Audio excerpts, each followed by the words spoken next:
What was it like working with Aaron Sorkin?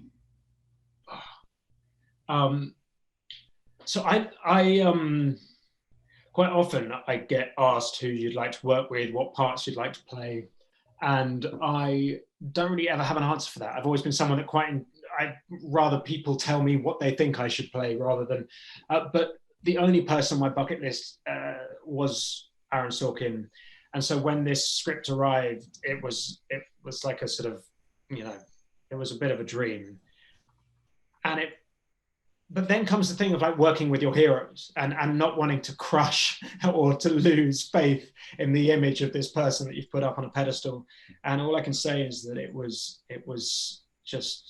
everything that I dreamt it could be and more. He's a he's a has a extraordinary capability with words, but as a director there's a kind of conductor like a quality to him that allows you freedom to play.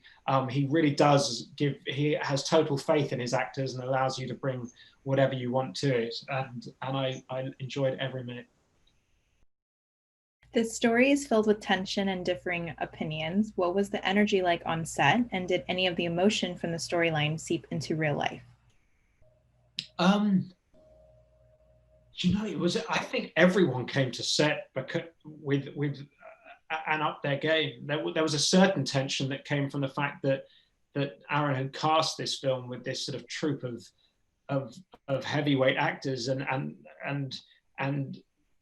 and we, but what was wonderful is we got to learn. I certainly would sit there watching, you know, Frank Langella go at it with Mark Rylance or Michael Keaton, and it felt like watching, you know, Federer and Nadal. But what was also sort of clever is Aaron cast a group of actors, all of whom pretty much had different processes. So it felt like an orchestra in some ways. It felt like you had different instruments coming in, and at moments they would clash, but and at moments there was just complete sort of harmony. I don't mean that in a personality way. I just mean that in a sort of technical way in some ways. But I think we all it energized the making of the film hugely.